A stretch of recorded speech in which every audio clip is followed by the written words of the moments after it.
Yeah, it's your boy Will Trevino, the Legal Bandit. Today we're going to be checking out Urban Vegan Roots, one of the dopest vegan spots in Queens. Their food is amazing, their vibe is on point.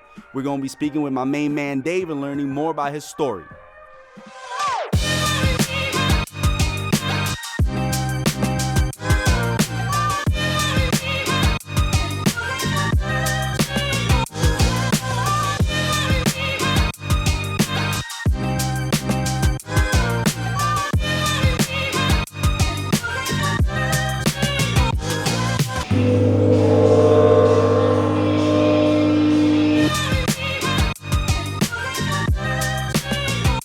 Dave, pleasure.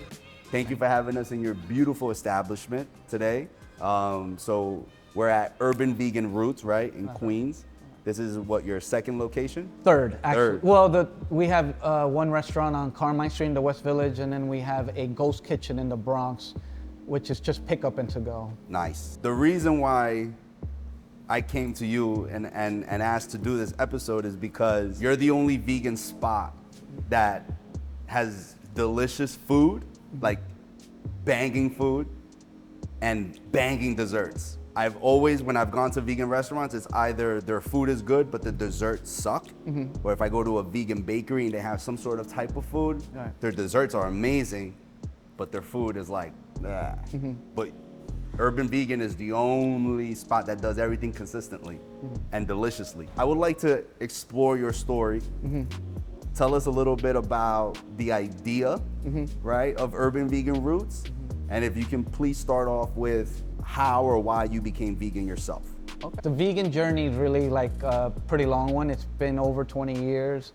When I was younger, I worked at this juice bar, which was super popular. I can pretty much talk about anything, right? Okay. Feel free, this is the whole point. Right. It's your video. I was tripping on mushrooms with a friend. And we were talking about wanting to be healthier, needing to be healthier. We were probably like 18, 19. It was like we were coming down and we were walking all around New York City and just talking. And we ended up walking on Houston Street. So I'm like, yo, there's a juice spot. Like, we're talking about being healthy, let's get this juice. We walk in there, the people were super nice. We were talking with them about being healthy, this and that. And one of them asked my friend, like, do you guys need a job? We need somebody. He took the job, he started working there. And then he got me the job afterwards. Okay. I didn't know anything about juice. You know, I'm Latino, I'm from New York. It was meat. Right, meat, rice, beans. Meat, every meal, breakfast, lunch, and dinner. I liked the vibe, the place was cool. And like I said, we wanted to be healthier. I didn't know really what that meant at the time, but I was like, I know juicing is good, let me go try it. Anyway, I ended up running that place and I was working there for like 6-7 years. Oh, wow. And that's really where I learned a lot about everything health-wise. I was really lucky. Again, this was like the mid-90s. So that was that first yoga boom in New York. So all the dope yoga teachers went there, all the movie stars. It was in the middle of Soho, so it was in the middle of everything. So I got to really experience that firsthand. And that's when I started experimenting. I tried being vegetarian, then I went vegan, then I went raw, then I went back to eating meat, then I went, and this actually happened for about 15 years, back and forth, back and forth, back and forth. About 8 or 9 years ago from today was when I really connected it. And what really made me become vegan was connecting the spiritual aspect of it. When it was about me and about being optimal in my health and wanting to look a certain way or lose weight or whatever it was that I was trying to do, it was easy to cheat. Like, I could go get a slice, I could go eat whatever, anything. I could make an excuse. Also, the vegan food got a lot better. Let's be real. Like, honestly, vegan food has gone like way, way, way better. The cheese, especially, everything. So it's way easier now than ever to be vegan. I was hesitant to try your cheese platter because I bought vegan cheese one day. I spit that shit right out. I really did. I was like, this is disgusting. You gotta know what. So the fact that your cheese platter was amazing, like that says a lot. So thank you for sharing that. Yeah. And so how did the idea of Urban Vegan Roots come to take place? Well, I started working for this woman named Pamela Blackwell, and she really was a pioneer, way ahead of her time. A black woman from the Bronx. She had like 8 vegan spots at one time. Wow. Yeah. Bill Clinton used to go to her when he first became vegan. He was going to her spot. I mean, she was really a pioneer. I started working for her. I was in the film business. I was trying to sell TV shows, movie stuff, and I got really close. I actually optioned a couple of TV shows and it didn't come through. Okay. And it really destroyed me. There was certain reasons why it didn't happen. It was pretty shitty situation, and I was really low, you know, and my wife was working a lot. She was taking care of me. I was getting some writing gigs, but it wasn't paying the bills. She was really doing a lot, and I was like, I gotta make some money here. I don't feel like writing right now. I feel really bad. Let me go take this little job. Again, like I said, I have experience in the juice bar or whatever. There was this little vegan spot, like, on my block. So I went there, met this woman, really liked her, she liked me. I was like, look, I want to work 2-3 days a week. I'm overqualified for this, but I just want to make some dough and relax. So I ended up working with her. Just being the person that I am, I just started seeing all these things that she wasn't doing right. People were stealing money. They weren't really like respecting her, and because she was such an amazing person and she took on so much. So I said, look, let me be the manager.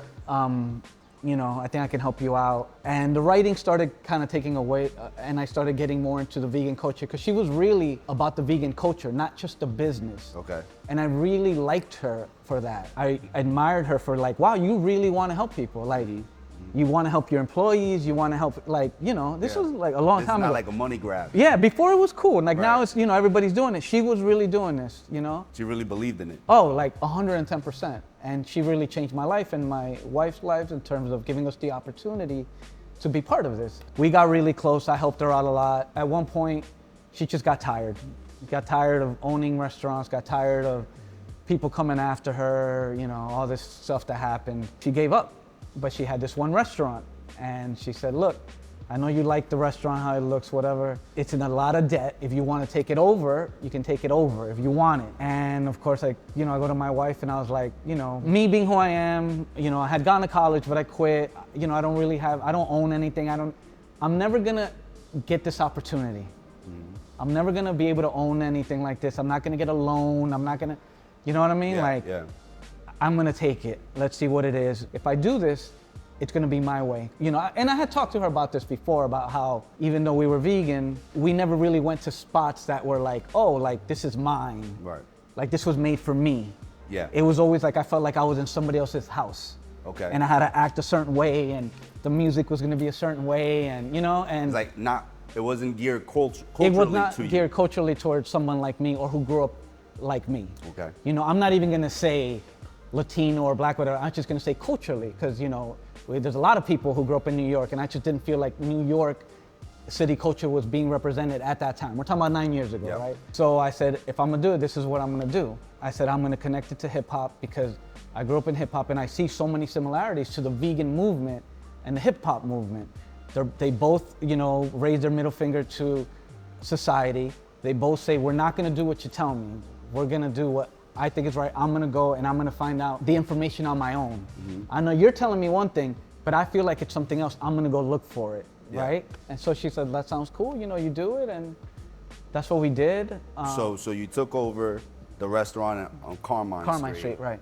And then I'm assuming you've had success, and yeah, then the first year was rough, but yeah. The first year is rough, right? But you eventually grew into this location here in Astoria, which I don't know which one came first, the Bronx or Queens? The Bronx. The Bronx came first. Yeah, so this it was is your almost at last, the same time. So this is your last location out of the so you have 3 locations, right? Yeah. So you're doing something right, right?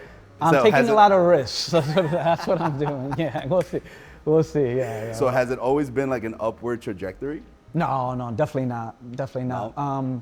You know, when I first did the whole thing at Carmine Street, obviously, like I said, I don't like to boast too much or whatever, but nothing was like it. There was nobody doing hip hop and vegan at the time at all. At first, it was a little weird for people because, you know, but I really believed in it. But at first it was tough because, you know, mostly we were getting vegans, because when vegans hear of a new spot, they flock to it to see what it's like. And a lot of them weren't ready. They weren't ready for it. And I made a promise to myself that I wasn't gonna change what we did in the restaurant culturally to make money, which is what a lot of people do, especially the first year. First it was a little rough, but once it caught on, it caught on. I see that you have a bunch of pictures of just a spectrum. It's not just hip hop, but you have like Bruce Lee, you have Marilyn Monroe, you have, you know, Walter Mercado, right? So it's like, what was the thought process in selecting these particular photos of these individuals? When I really think about it, it's 2 things. One, It's just people that I like. So I just think about when we open a restaurant, I'm like, all right, who do I like? I make a list.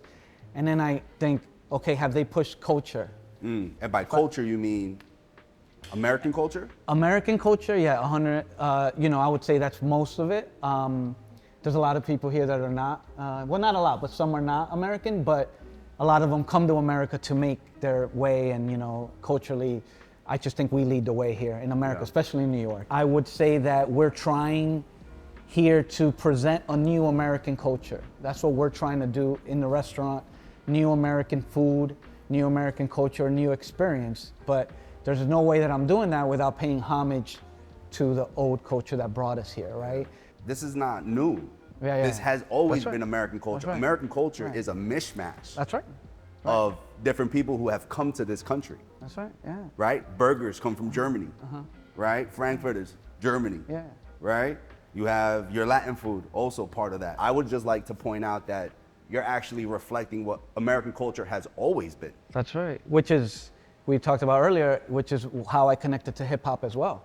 Because this is what it is. It's a mishmash of everything. It's just a new way of looking at it. Right. Sometimes people get upset at us because they're like, why do you name something chicken? It's not chicken. Because we're just bringing those familiar flavors and showing it to you in a different way. So now you know what you're getting into. Right. Because if I just said, seitan sandwich, you're not coming in here. You're not gonna come in, you're not gonna try it, you're not gonna, so, The fuck is a seitan? Right, so it's just, I just feel like we're just trying to give people a new way of looking at old things, I guess is what we're getting to, right? Dope. Yes. If you have to pick, I know everything on the menu is banging, right?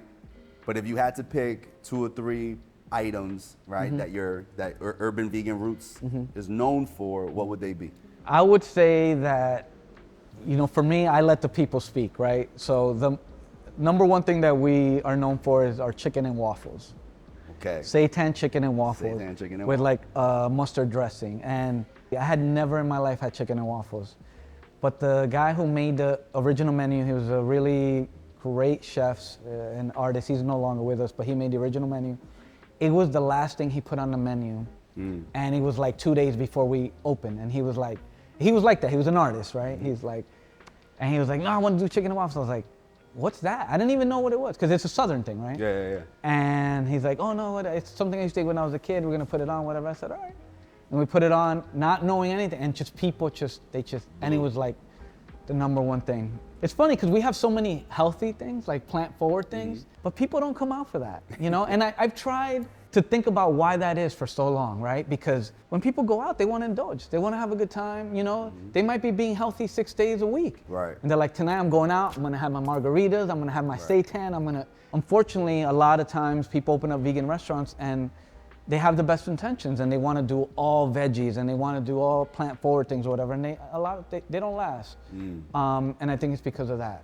And like I said, to us, it's just, I let the people speak. It's not about me. Yeah. It's about, what do you like? When I first opened up the first restaurant in Carmine, I wanted to only do beer and shots. I didn't want to make mojitos or all these cocktails, but the first month, everyone, cocktails. Where's your cocktail list? Got to put the cocktail list on. You got to do it. So right. Yeah, because you're in the service business, so you got to make people happy. You got to make people happy, and you got to give them what they want. And try to hit them with what you want to give them, on the side. But the reality is, you let the people speak. That's really what it is. So, you've had this success, and you're continuing to have success in your business. What does the future hold for Urban Vegan Roots? And without revealing too much, trade secrets or anything like that, but just what are some ideas or bigger plans that you have for the chain and restaurants that you own? To be honest, I never really wanted to own a lot of restaurants. But in New York, it's really tough. I've learned a lot, about business doing it. You've learned the easy way or the hard way? Yeah, I've learned the hard way. All right. I can really offer services on what not to do, which I think is a very valuable service. I think you just gave me my next catchphrase for my business. There you go. But I'm happy with 3. Uh-huh. I would love a partner with high visibility. There's a lot of movie stars and people that are vegan that, are in the culture that, would be great partners that could help us move it forward because I do believe in it, and I do believe that it's something that can be done more. But with the right backing, it's not something I can do or that I'm equipped to do or that I want to do. I would like for it to happen, doesn't mean I want to do it, right? Right. You know, I've traveled a lot in my life. You know, something like this in London or in Tokyo, it's a wrap. Like, they'll even embrace it more. I think they'll embrace the culture more. I feel like something like this somewhere else in another country would be like really dope. So I'm kind of meditating on that, putting that out in the universe, and you know, seeing what happens. You know, dope, man. It's my understanding that you have a legal question for me, or you have you wanted to get into some legal stuff, right? And so, what is it that you want to talk about today? You know, in my small experience doing this, it would seem that when you get into situations with landlords, the tenant usually has like very little rights, everything falls on them, you know, everything that costs money, you know, whether it's pipes or somebody even falling into space or anything like that. You know, are there things you can do when you're signing a lease or you're looking over any type of paperwork like that can safeguard you, that's not gonna throw up a red flag, let's say, to a landlord? Yeah. Right? And when you say landlord, just to put it in the proper context, you're talking about commercial landlord? Or commercial landlord. Commercial yes, landlord. correct, yeah. Yes. When it comes to commercial landlord tenants, the commercial tenants have a lot less rights than residential tenants. Obviously, because in one, we're dealing with a person's home, right, and shelter. In another, we're dealing with a business. It's not necessarily someone's home, right? A business can go down, but you'll still, relatively speaking, will be okay. If you're a commercial tenant, you're a business, the likelihood of you being a sophisticated business owner is higher than a residential tenant. The reality is that that's not necessarily the case, because you have first-time business owners who are just like literally playing it day by day and learning as they go, right? If we're talking about conglomerates, that's different, right? You have 10 people, 10 partners, multi-million, they're sophisticated, yes. But a lot of businesses in America are small business and they don't have the resources to be sophisticated, right? Because they have to pay for other shit. Right. So you're absolutely right to a certain extent that commercial tenants have, it seems like we just have no rights, right? You do have rights. The landlord-tenant relationship is a relationship, just like any other relationship in this world. One thing that commercial tenants can do is understand that first. I'm coming here to give you my money, but I'm getting something in return.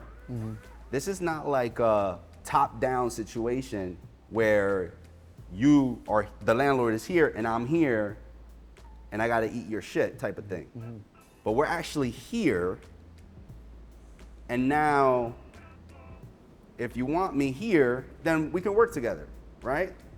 But is a lot of people come in with oh, I'm just grateful that I have a space, that they're doing me a favor.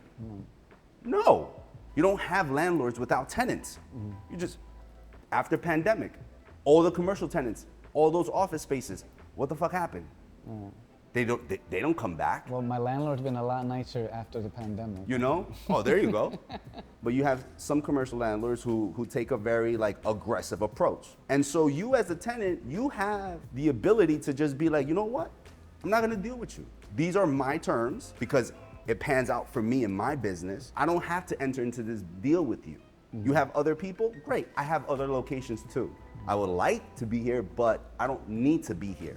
And so when you have that sort of dynamic and flow, you create leverage.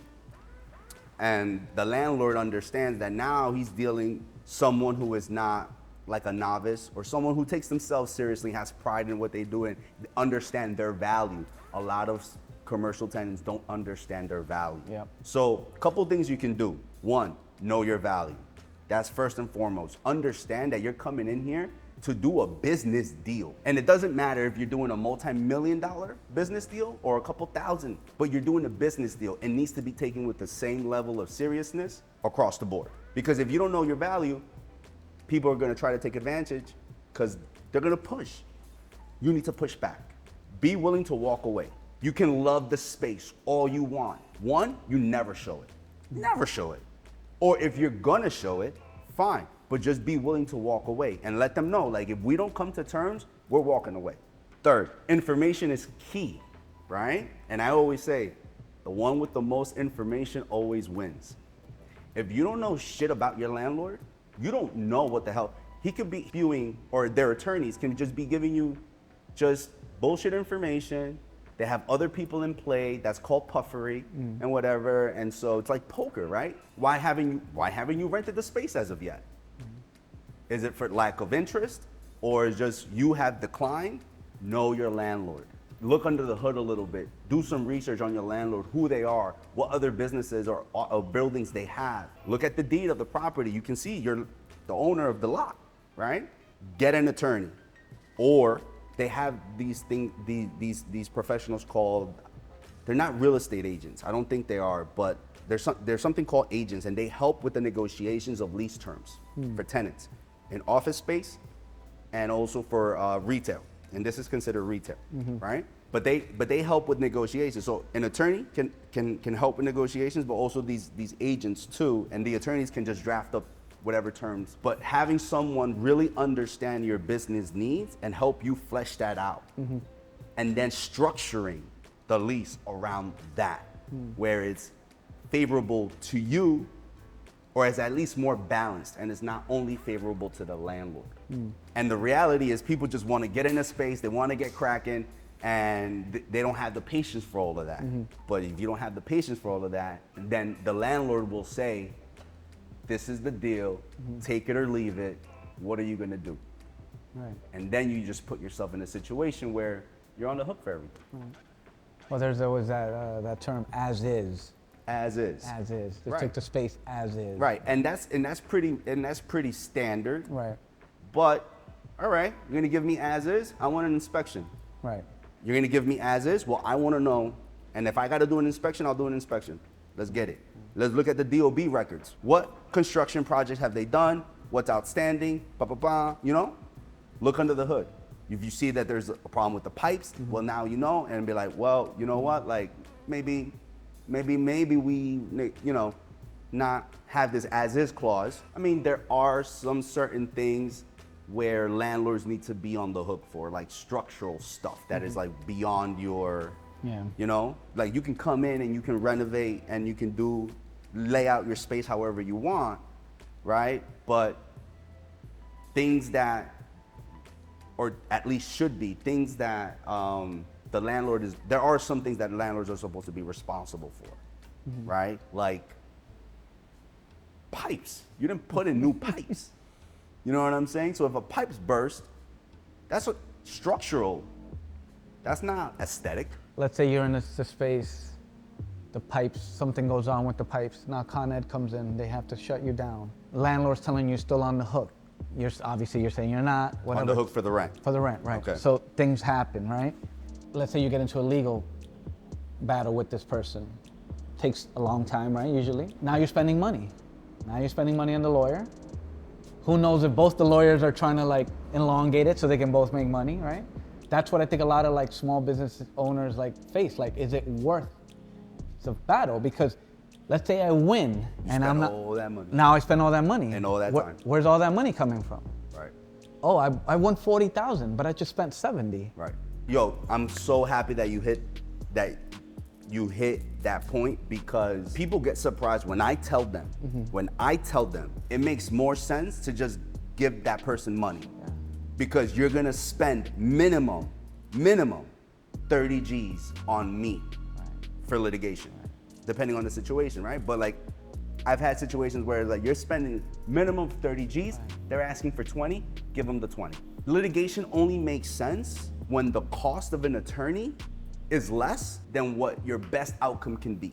So if you're on the hook for like 400K, and I'm charging you by the hour, and I'm able to settle your case for $100K, that's worth it. That's worth it, right? But you're not gonna pay me, I tell people, you're not gonna pay me $10 to get $5 back. So people appreciate that level of honesty with me, because I say the only people benefiting in this process and it will be me. I'll be cashing in. And I tell them straight up, I'll be cashing in. And I expect my bills to get paid. There's ways to be assertive, stern, and without being an asshole. Right? One thing that I found is being a small business owner is that people treat you like you're Bill Gates no matter what. Like, if you have a restaurant in New York City, automatically you're a millionaire, and you're wrong. Yeah. No matter what you do, you're wrong. Right. You know, and it's just not. It's not the truth. A lot of people I know. I mean, restaurants. What is it? What's the percentage? Something like 90% of restaurants in New York City open and close within the first year and a half, 2 years. Yeah. Yeah, the rate is crazy. People come to me all the time because, you know, they think I know all this stuff or whatever. They see the restaurants, and I try to tell them I'm lucky. I got lucky. I had a good idea. You know, me and my wife work 80, 90 hours, no lie. The minute I wake up to the minute I go to sleep, this is all I do. I love it, so I'm lucky in that way.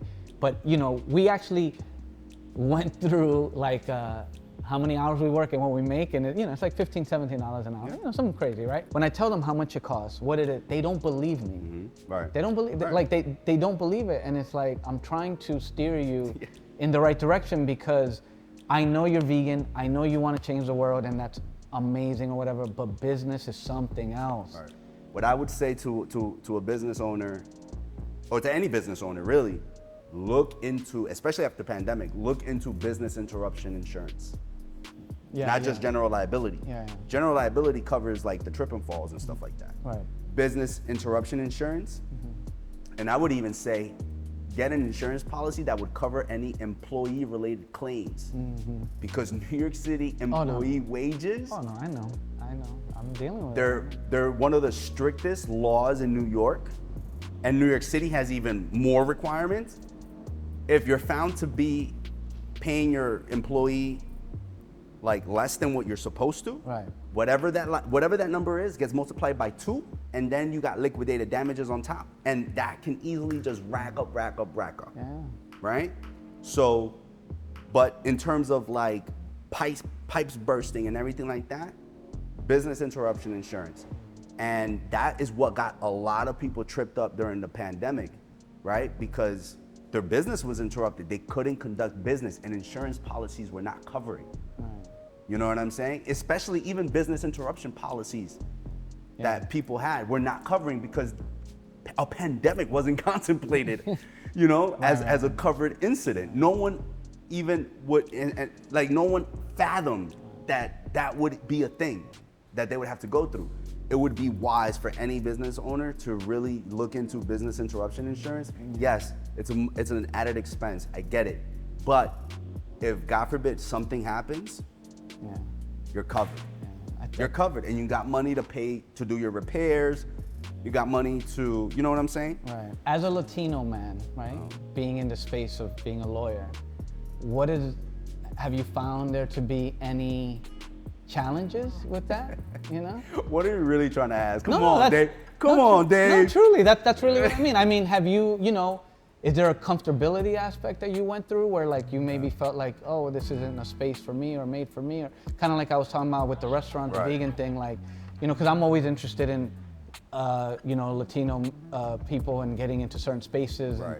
And, you know, we came here, obviously our parents had big dreams for us, but we were the ones that had to walk through those doors, right? Yeah. They're like, through you know, it's like hot coals. Right. Well, when my mom used to send me to the bank, you know, when I was like 10, it's like, go talk to, you know, like, you speak English, go talk to that guy. I was like, damn, dude, like, I'm not ready for this. Like, we had to translate early. Right. So, you know, me in that space, and just like other people of color feel, is like how we say in Spanish, or Colombians have this saying, there's like, es una mosca en un vaso de leche, right? So in translation is, I'm a fly in a glass of milk. One thing about me, ever since I was a kid, really, I had a very strong personality, even with my parents. So I went to Forest Hills High School. I had the privilege of going to Forest Hills High School, which is predominantly Jewish. Right. Even though it's a good mixture, but predominantly Jewish, and there are a lot of white people, right, from all countries and ethnicities, right? And I hung out with the Eastern Europeans. One of my best friends in high school was from Bosnia. I had friends from Serbia, from parents who were from Italy, you know? So I hung out with everybody, and I was always I'm very social. When I went to law school, again, bunch of white people. I wasn't fazed by it. I was not fazed by it. I came in there, I'm from New York City, and this is me, you know? And this is me, and people rocked with it. Some people didn't, that's fine. But I never put up a front. It's like, I'm here, I worked hard to get here, I deserve to be here, and I don't give a fuck what your opinion is. And I'm from New York City. I'm hip hop, I'm salsa, I'm cumbia, I'm reggae. You know, like I have all this versatility in culture, where for me it was a culture shock being in Buffalo because it's just so different, right? But I got used to it. But in terms of feeling as an outsider, there's students I mentor to this day, and they say, you know, sometimes I feel like I have imposter syndrome. And I was like, I understand what you're saying. I can't truly empathize or understand where you are right now, because I never had that feeling. Because I just had a very strong personality. You know how many people I may have offended in law school? You know, just by me saying the wild shit I was saying. But I said it. There would be friends that would just be like, damn, Will just always comes up with some crazy shit. But it wasn't like it was crazy shit that it was being disrespectful towards anyone. No, it was just the shit you just don't say. You just don't say that. Well, why not? I subconsciously understood at that time that was my superpower. That's what makes me different. And even till this day, I dress very differently, right? And so people appreciate that. And I'm the happiest I've ever been in my legal career, because I'm literally providing legal services on my own terms, and I'm doing it in my own style, hip hop. You know what I'm saying? Very, very hip hop, where I don't give a fuck what the status quo is in the legal profession. I am not going to conform to your norms. This is all about diversity. We need diversity. And so I'm here as an owner of a law firm, and I'm in a gold chain, playera, and ripped shorts. Does it make me any less of an attorney? At the end of the day, it doesn't matter how you look. What's important is here, under the hood. That's right. Right? You gotta look under the hood. So, yeah. That was a good question.